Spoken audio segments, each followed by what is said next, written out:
And joining us now, one of President Clinton's closest advisors, the White House Director of Communications, George Stephanopoulos. Mr. Stephanopoulos, welcome to Meet the Press. Good morning, Tim. Good to be here. Joining me this morning, Albert Hunt of the Wall Street Journal and Andrea Mitchell of NBC News. Mr. Stephanopoulos, I'll get it. I've said it 1,000 times, it's mine. Proud Greek heritage. Wednesday night, the big night, State of the Union message, or address to Congress, as you prefer to call it. We've heard an awful lot of speculation as to what the President is going to say. We've taken the time to add up all the various proposals that either he or his aides have talked about, and it comes to about $250 billion in new taxes over the next 4 years. Now, Leon Panetta, head of the OMB, Office of Management and Budget, had said that there'd be $2 in spending cuts for every dollar in taxes.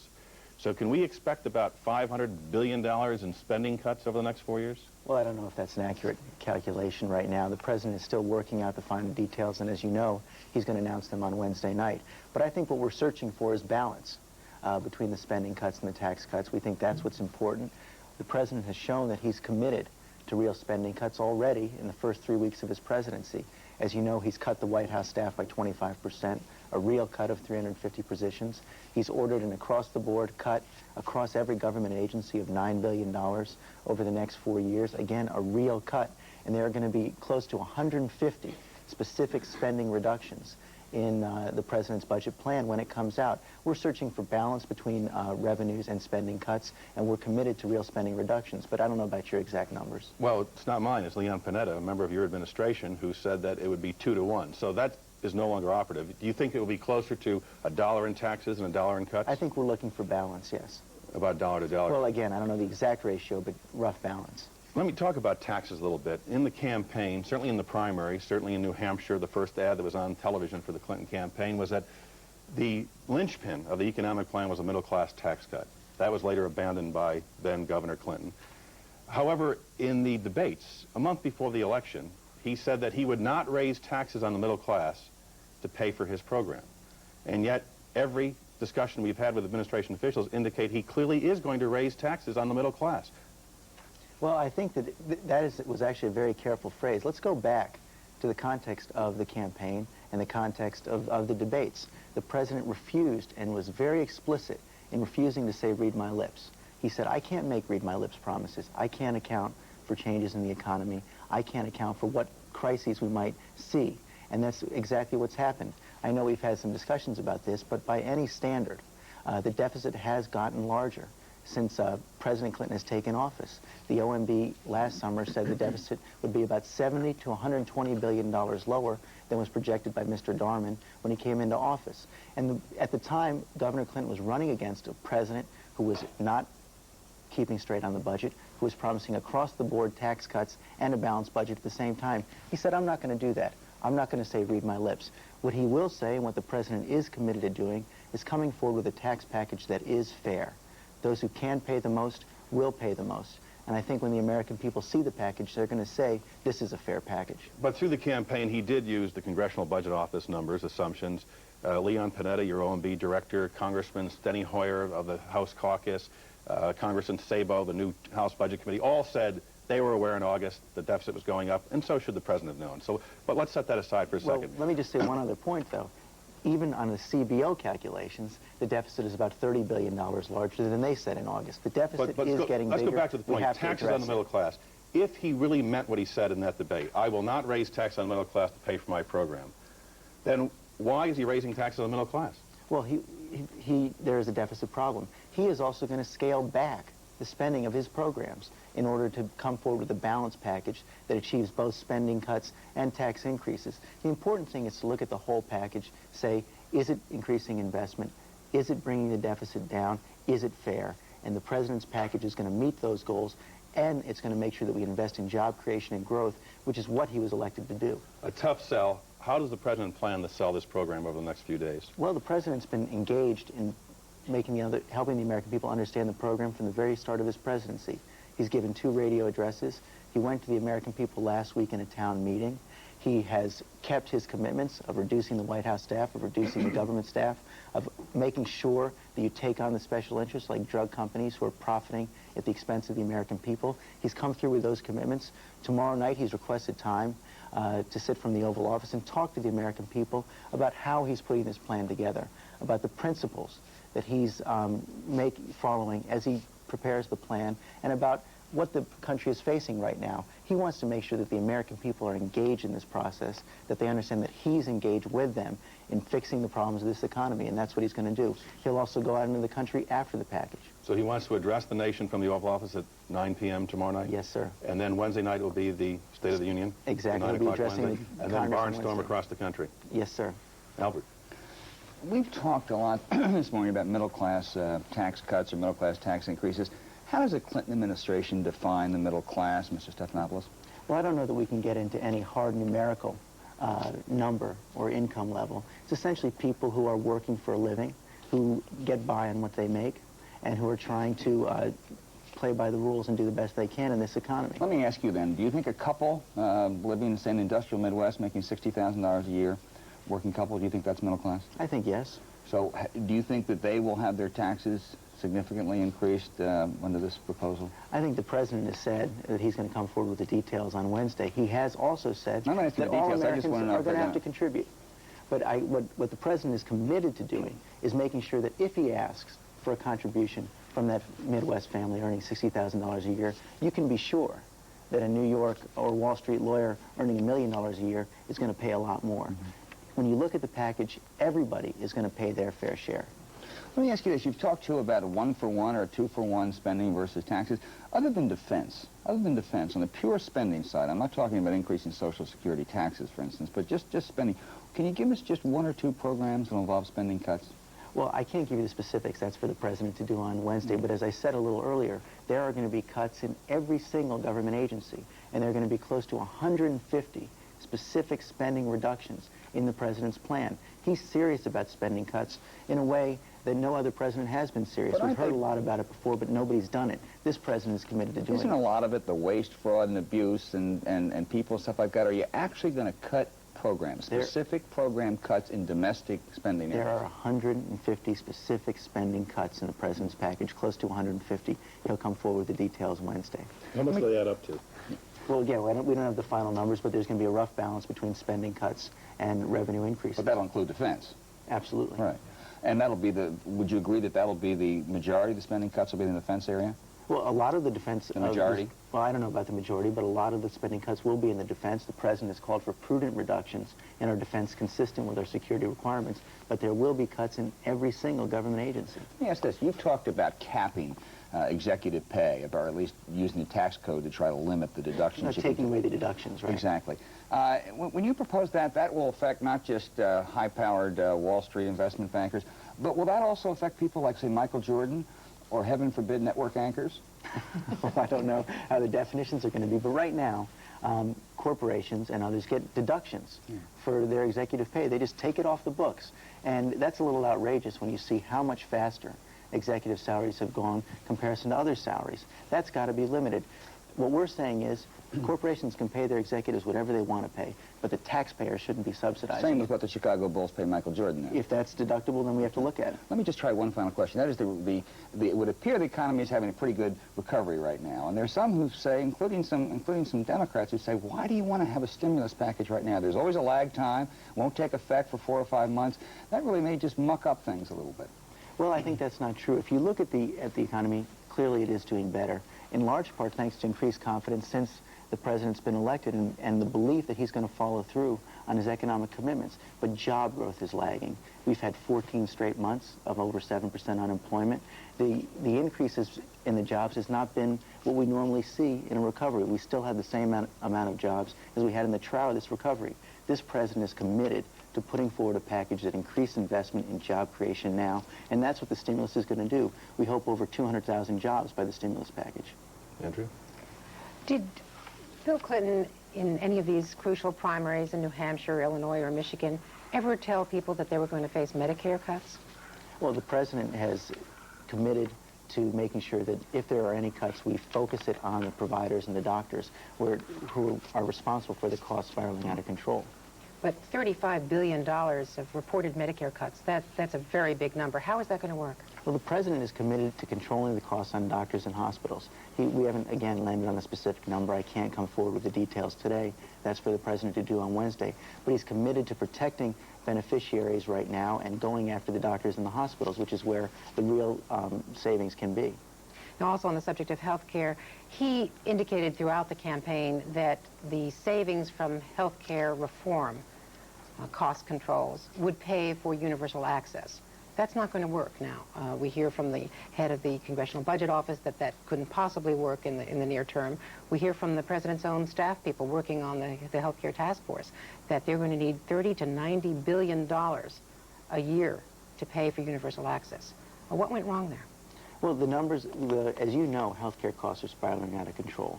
Right now, they take up 14% of the gross product. And if we don't do anything to control them, it's going to go up to 18% of the gross product in the 4 years of the first 4 years of a Clinton presidency. We have got to address that. The president is going to address that. He's going to have significant cost controls. He's committed to getting those controls first and then phasing in the access. We were looking at the ways to pay for it right now, but you have to lead with cost controls. I don't know that I concede what the Congressional Budget Office Director has said. The president is committed to getting real cost controls, and if he does, we believe that we can move towards access. Isn't it now going to be necessary to go for some consumption taxes, cigarettes, alcohol taxes, perhaps a value-added tax to pay for the health care plan? Again, I don't know if the president has made any final decisions. That's the kind of thing that the health care task force But that's the direction right they're now. going in, is it not? They're looking at everything. They want to make sure that first we control costs, but secondly, we do what we can to get a real health care plan. Let me ask you about the health care task force. One of the top officials from that task force and briefing reporters said that Hillary Rodham Clinton is not going to be deciding on policy options, that she really doesn't know that much about health care. That's not her expertise. That she'll be a salesman. I should say salesperson, but this briefer said a salesman for the policy. Is that the role that Mrs. Clinton is going to have? Well, I think that Mrs. Clinton is deeply involved in all aspects of the task force. She is helping bring the working groups together. She's working with the Congress on the proposals, on putting them together. She is, as the president has said, she's a genius at taking complex problems and bringing people to a consensus and a conclusion. And I think that's what she's doing. And the Clinton presidency really is going to rise or fall on how the economy is handled, and that means how health care is handled. So she really is in charge of the most significant initiative in this entire administration. Well, there's no question about it. The president has a great deal of trust in Mrs. Clinton. He believes that she can handle this problem. He's going to work closely with her, and she's going to be helping him on this big issue. Who do you think is more powerful in the administration, Hillary Rodham Clinton or Al Gore? Oh, the vice president and the president work closely together every single day. He is clearly the constitutional officer in charge of the responsibilities he's been given by the president. The president also relies on the first lady, but I don't know why I would get into that kind of a choice.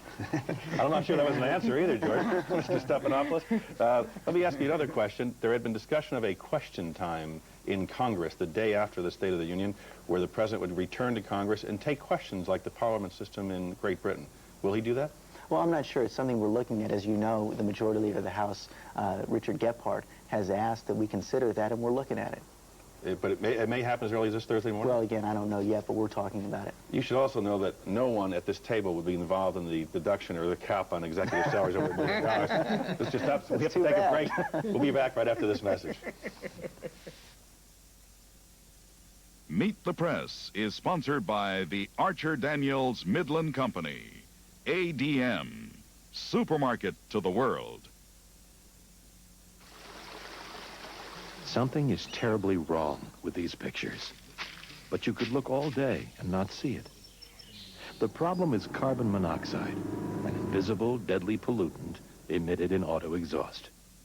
Fortunately, there's a way to help reduce these emissions.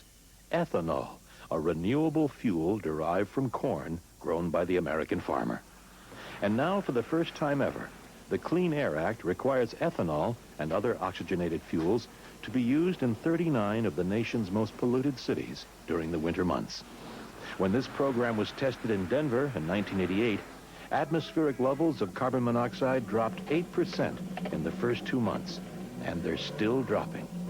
No wonder it became a model for cleaning up the air in cities all over the country. The problem of carbon monoxide may be invisible, but the solution is becoming clearer every day. We're back with Bill Clinton's official spokesman, George Stephanopoulos. Let's talk about the president's town meeting in Detroit. There's a gentleman named James Marbury who stood up and said he had just lost his son to murder by gunshot. And the president said, well, we should have the Brady bill, which would have a cooling off period, and he applauded Governor Wilder in Virginia, who says that you can only buy one gun a month.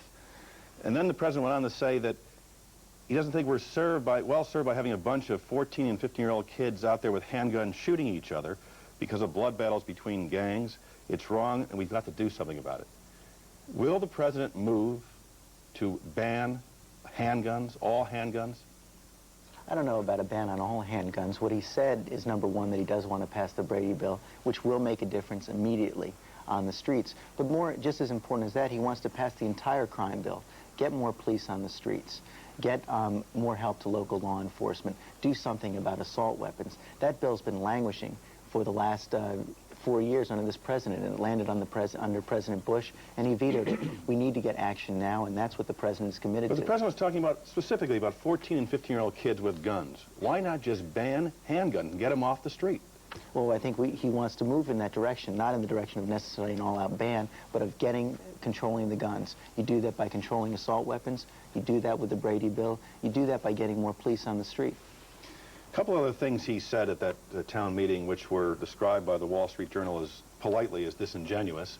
But how does it feel as spokesman to be standing there watching the president, your principal, and he says things like, well, I always wanted a 6-month delay in the imposition allowing gays in the military, when you know the campaign promise was immediate repeal, and it was the Joint Chiefs of Staff who suggested the 6 months, not the president.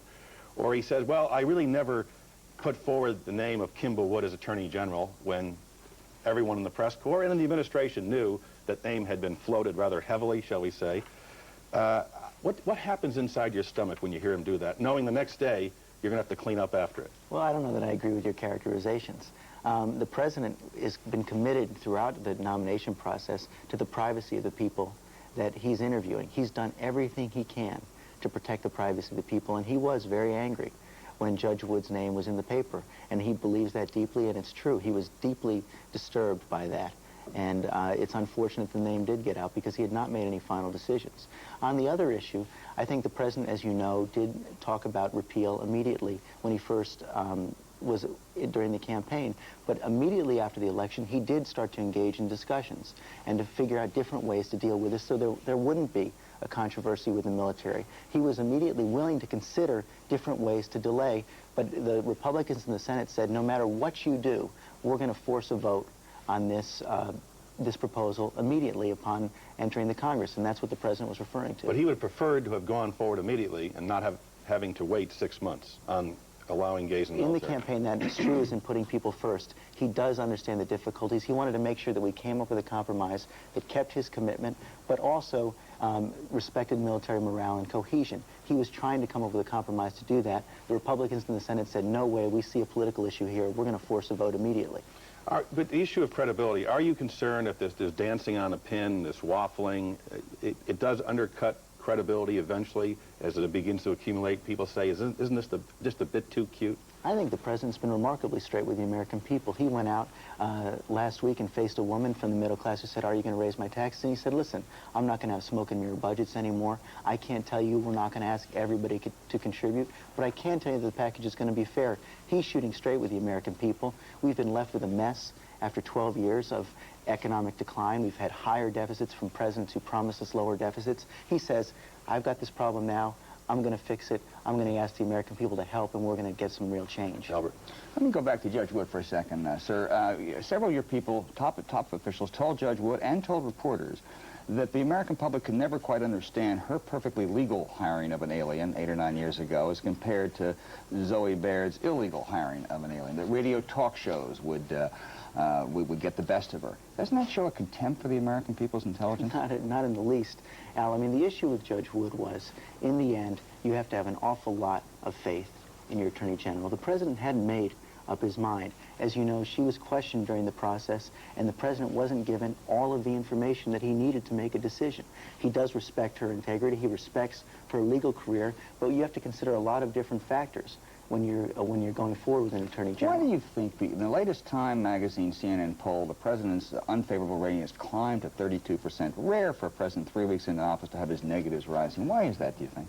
Well, I'm not sure. I think that there's no question the president had a little bit of a bumpy start. We all had a bumpy start, and we're getting used to the White House. But at the same time, look at what he's accomplished in the first 3 weeks. He's kept his commitment on family leave. He's kept his commitments on cutting government. He's kept his commitment on cutting the White House staff. Does the president think that the press has been unfair to him in 3 weeks? Well, I don't know about that, but if you look at what the president has accomplished in 3 weeks, you see a remarkable record of keeping commitments, of making good on his promises, of really addressing special interests and government excess, and of coming forward on his package for economic change and job growth. And I think the proof is going to be in the pudding on Wednesday. Speaking of making good on his promises, you said earlier that he's going to have to scale back on some of his programs. National service, for instance, which he said was one of his 5 top priorities, that's going to be just a pilot project? Not at all. The National Service Program is going to receive significant investment. The president is committed to making good on that program. Like any big government program, you have to make sure that you do it smartly, that you phase it in over time, and don't spend money before the program is ready. But the president has a significant commitment to national service. A lot of things are now going to be phased in. Does he imagine that it's going to take 4 years, for instance, to get his goals of health care for everyone, college education for everyone? Oh, well, I think, you know, it's taken a long time to get into these problems. It's going to take a long time to fix them. But the president is committed to addressing them now and to moving forward in a bold way, and that's real change. What are you going to do when the lobbyists and special interest groups are going to start taking this package apart piece by piece? You're going to have everybody angry if you're going to hit energy and Medicare cuts and the elderly on Social Security. How are you going to hold it together? Go to the American people and say, we're all in this together. Everybody is being asked to do their fair share. Now, if well-paid special interests and lobbyists start to pick it apart, that's their prerogative, but we're going to fight them with the people and say, look at this package, look at it yourself. Is it fair? Is everybody being asked to pay their burden? And if they are, it's your patriotic duty to join along and say no to the special interests, say no to the lobbyists. Mr. Stephanopoulos, the chairman of the Joint Chiefs of Staff, Colin Powell, has said that he plans to leave a month or two early. His date is up September 30th of this year. Has the president called him directly and asked him to stay on? The president's talked to General Powell several times since he's been elected. They've had good discussions on a wide range of issues. The president would like General Powell to stay as long as he's comfortable, but as you know, the general told the previous president that he might want to leave a month or so early in order to get his affairs in order as he returns to private life. But the president has not called him directly in the last few days to ask him to stay on. I'm not certain the last time they spoke, but they've had several discussions about this issue. The president and the general are getting along very well. They've had a good relationship, and the president would like him to stay. In hindsight, was it a mistake not to have made Colin Powell Secretary of State? Oh, Secretary Christopher is doing a fine job for the president on a lot of big issues, including Bosnia. He's heading off to the Middle East this week to get the peace process started, and the president is very happy with his choice of Secretary of State. Do you think that if Colin Powell leaves in September, though, he may in fact have the cachet of a rather formidable potential political opponent against President Clinton in the future? Well, I don't know that that's his intention. I mean, I know that he's done his best to try and damp down a lot of the press speculation about why or what he might do after he leaves the chairman of the Joint Chiefs of Staff. One last question. As the president was leaving his town hall on Wednesday night, he was asked about the National Press Corps, and he said, quote, "We don't see the world the same way." What does that mean? Well, I think it means that we have different jobs to do. It's your job to probe, to question, to look at everything. It's the president's job to put forward a program of change for the American people. It's very simple. Will he give us an opportunity to probe or to push at a press conference coming soon? Well, the president has answered as many questions as any president in the past. Now, I'm glad you asked that. Will there be regularly scheduled press conferences with the national media? The president has had 3 press conferences since he's been in office. He's answered 92 questions on 22 occasions from the press. It's probably up to 96. Just on the top of your head, these numbers, Mr. Stephanopoulos? Those are photo opportunities, Mr. Stephanopoulos, when it's a shouted question without any follow-up. Well, Andrew, that's not exactly true. When he introduced Janet Reno, 3 days ago, he took questions for 25 minutes. When he announced his... On specific subjects, but not on a general... Well, no, this is general. You're free to ask any questions, and he's free to answer. All right, we'll leave it. One last question. Will Hillary Rodham Clinton make herself available to talk substance on the issues that she's dealing with? Oh, I'm certain at some point, sure. Mr. Stephanopoulos, thanks for joining us this morning. Thanks very much. And thanks for coming by. We'll be right back after this message.